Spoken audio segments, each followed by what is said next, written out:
bersama dalam rencana keselamatan. Jadi baptisan dan keselamatan berjalan bersama-sama. Ada beberapa jenis baptisan yang benar menurut Alkitab. Dan kitab Efesus 4 ayat 5 mencatat, satu Tuhan, satu iman, satu baptisan. Baptisan sejati adalah satu yang dilakukan sesuai teladan Kristus. Apa arti simbol? Simbolis dari baptisan. Simbol adalah kematian, penguburan, dan kebangkitan bersama Kristus. Roma 6 ayat 3 dan 4 mencatat, jika telah dikuburkan bersama-sama dengan Dia oleh baptisan dalam kematian, baptisan menyimbolkan hidup lama yang mati dan bangkit yang hidup baru di dalam Kristus. Jadi baptisan tidak menjamin seseorang untuk selamat, tetapi baptisan hanyalah simbol bahwa kita telah meninggalkan manusia lama kita dan telah memasuki kehidupan baru, yaitu manusia baru di dalam Yesus Kristus. Mengapa baptisan dilakukan dengan cara silam? Karena mengobarkan penguburan dan kebangkitan. Kolose 12 mencatat, karena dia kamu dikuburkan dalam baptisan. Hanya baptisan silam yang secara lengkap melambangkan proses ini. Di dalam banyak orang yang mencoba membuat baptisan dengan metode-metode mereka sendiri. Kita tidak mendapat secara jelas yang mencatat ketika Yesus dibaptis, tetapi dari pengalaman Yesus ketika Yesus bersama dengan Yohanes Pembaptis berdiri di depan sungai Yordan itu, tentunya kita percaya bahwa baptisan itu diselamkan. Apa syarat dari baptisan? Markus 16 ayat 16 mencatat, siapa yang percaya dan dibaptis akan diselamatkan, tetapi siapa yang tidak percaya akan dihukum.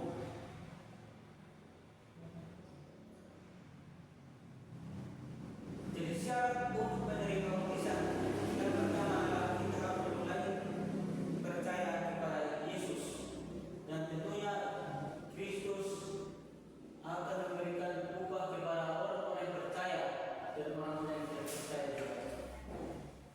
Dengan baptisan kita mengikatkan diri kita kepada Allah oleh satu iman yang sungguh-sungguh dan penuh hikmat, supaya kita mau masuk ke dalam dunia dan hidup bagi Kristus.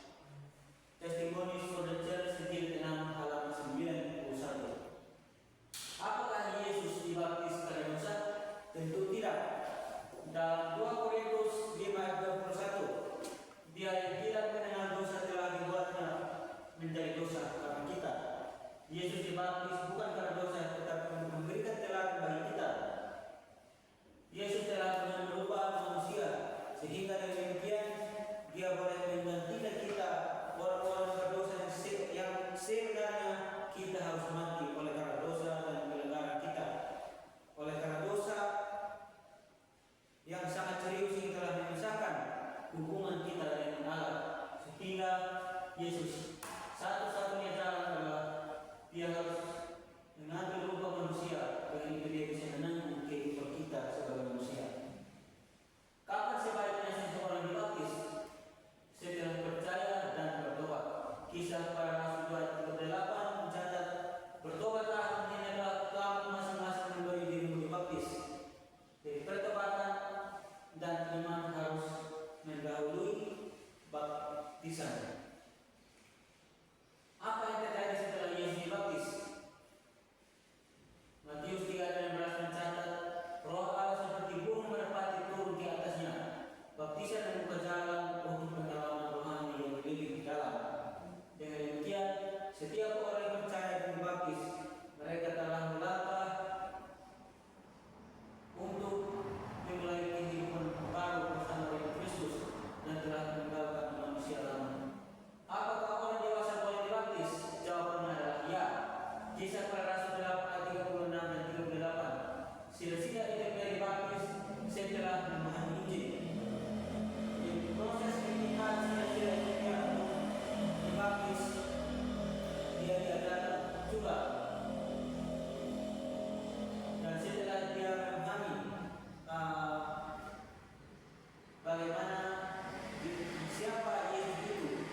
Jawabannya adalah ya. Matius 28 ayat 20. Adalah mereka melakukan segala sesuatu yang telah kuperintahkan. Pengajaran mendahului baptisan dalam proses pendidikan. Jadi dengan pengajaran memberikan kepada seseorang pemahaman tentang baptisan yang akan dilewati. Karena baptisan hanyalah sebuah simbolis, sebuah tahap untuk seseorang itu melangkah kepada kehidupan yang baru. Apa yang diterima seseorang setelah dibaptis? Jawabannya adalah pengampunan dan karunia Roh Kudus dalam Kisah Para Rasul 38. Baptisan membuka jalan untuk menerima anugerah Tuhan daripada Yesus Kristus. Apakah baptisan menggantikan iman? Jawabannya adalah tidak. Galatia 3:26-27. Sebab kamu semua adalah anak-anak Allah karena iman. Kamu telah mengenakan Kristus. Iman adalah dasar. Baptisan adalah tindakan iman. Jadi iman dan baptisan keduanya tidak bisa dipisahkan. Iman adalah dasar untuk setiap orang Kristen menaruh kepercayaan mereka. Dan iman dan baptisan adalah bukti dalam tindakan kehidupan kita bahwa kita mengenal, kita mengasihi Yesus Kristus. Dapatkah seseorang dibaptis ulang? Jawabannya bisa ya. Jika sebelumnya belum mengenal kebenaran. Kisah Para Rasul 19 ayat 4-5. Mereka dibaptis ulang dalam nama Yesus. Baptisan ulang adalah sah jika sebelumnya belum memahami Injil secara penuh. Tetapi jika seseorang tidak mau dibaptis dan dia telah memahami kepercayaan tentang Yesus,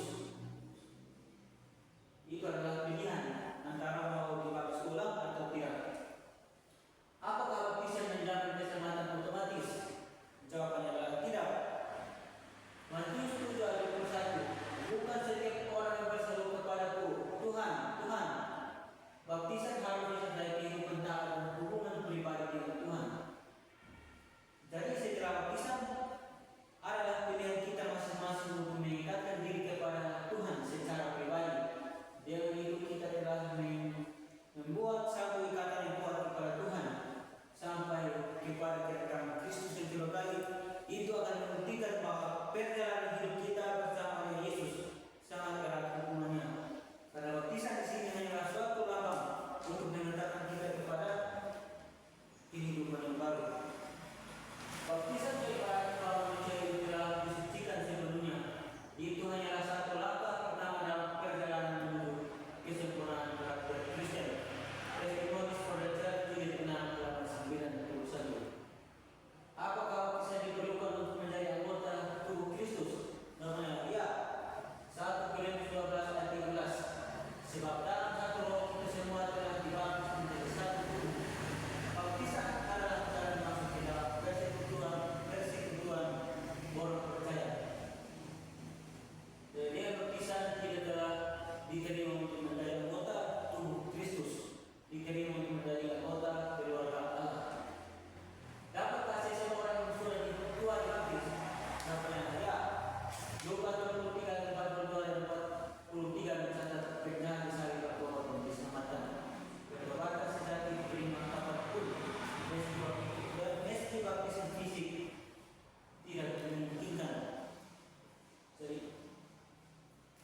tidak ada pengalaman daripada penjahat-penjahat yang ketika digantungkan di sebagai salib bersama Yesus. Oleh karena posisi terikat, maka kepercayaan mereka lah yang menjauh mereka memperoleh kehidupan baru. Jadi tidak selama-lamanya bahwa baptisan ini menjamin bahwa seseorang itu diselamatkan. Apakah Yesus memerintahkan murid-muridnya untuk membaptis? Ya. Yohanes 3:22. Kata Yesus, pergi dan membaptis. Baptisan adalah bagian dari pelayanan Kristus yang